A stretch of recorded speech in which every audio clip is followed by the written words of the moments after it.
Welcome to This Explainer. Today, we're unpacking the brilliant engineering behind a pressurized water nuclear reactor. Despite the intimidating science and the super complex name, at its heart, this incredible piece of technology is, well, it's basically a massive, highly sophisticated steam engine. But instead of burning coal or natural gas, it's powered entirely by the precise splitting of atoms. Let's look at exactly how it pulls this off. Okay, let's dive right in with the most obvious question, the one you're probably already thinking about. Considering these reactors harness the exact same underlying physics as the atomic bombs from history, why are modern reactors perfectly safe from blowing up? Well, it really comes down to a fundamental question of design and control. To understand that safety mechanism, we've got to isolate the specific nuclear process at play here. We aren't dealing with fusion. Instead, we rely entirely on nuclear fission. That's the precise, calculated splitting of an atom to release neutrons and immense thermal energy. Fission is the highly controlled mechanism our reactor uses to generate its incredible heat. Here's the core mechanism. Imagine a uranium atom getting bombarded with a neutron.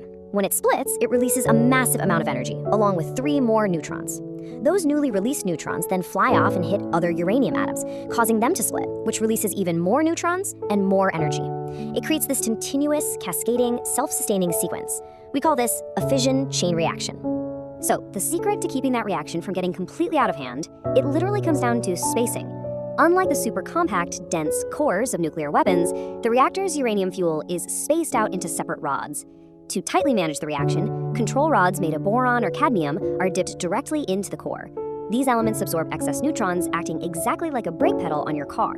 On top of that, the whole system is submerged in high-purity water, acting as a vital coolant to guarantee thermal control and completely prevent any thermal explosion. Now, consider the sheer physical scale of the fuel needed to maintain this. We aren't just talking about a small handful of uranium here. To generate utility-scale power, the volume is massive. In a standard 1,000 megawatt pressurized water plant, the reactor core houses a staggering 51,000 of these individual fuel rods, all meticulously arranged to sustain the reaction over years of continuous operation. And honestly, that scale becomes almost unimaginable when you look inside those bundles.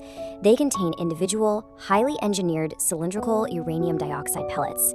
We're talking over 18 million of them in a single reactor. Every single one of those 18 million pellets is perfectly positioned and manufactured to incredibly exact tolerances, just to safely generate heat over its entire lifespan. But that begs a fascinating engineering question, right? How do you actually ignite a chain reaction across 18 million pellets from a dead stop? You can't exactly just light a match. The startup sequence is absolutely brilliant. First, operators lift those protective control rods out of the way. Then they introduce a specific metallic combination of polonium and beryllium into the core. When these two elements mix, they naturally release a vital initial burst of neutrons, basically jump-starting the whole fission process from scratch. Once that fission chain reaction begins, we enter the rising action of our heat journey. The continuous splitting of atoms generates extreme, intense heat inside the reactor core. All of that thermal energy is then transferred directly to the high-purity water that physically surrounds the fuel rods inside the heavily shielded reactor vessel. That high-purity water acts like a massive thermal sponge, absorbing all that kinetic energy until it reaches an incredibly hot 325 degrees Celsius. Now wait a second. We all know water normally flashes into steam at just 100 degrees Celsius, right? So why isn't this entire reactor boiling over instantly? Well, that brings us to a massive engineering hurdle. To prevent a catastrophic steam explosion at that extreme 325-degree temperature, the system applies intense pressure. And I mean intense, exactly 150 times normal atmospheric pressure, to be precise.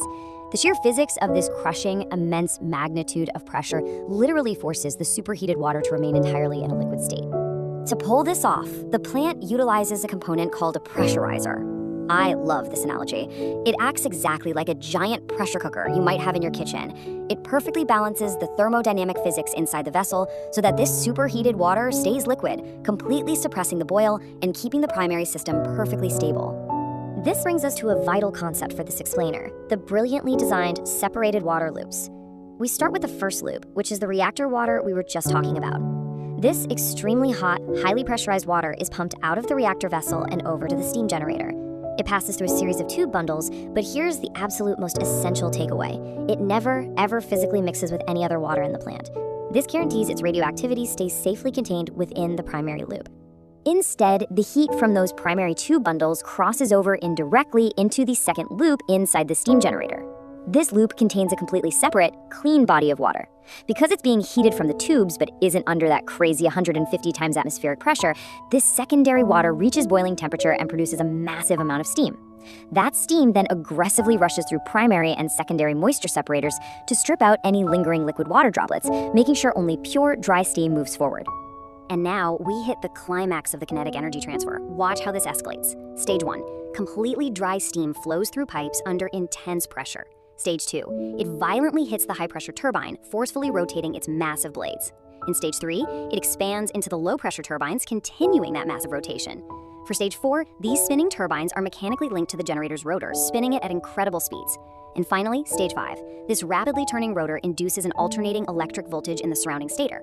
Just like that, the heat of an atom has been transformed into the electricity that powers our grid. So, our electricity is heading out to the substation and transmission lines, meaning the steam's kinetic journey is essentially done, but the plant's job isn't. We now enter the falling action of the system. That massive volume of exhausted low-pressure steam must be gradually cooled back down into liquid water in a component called the condenser, just so the whole generation cycle can peacefully continue.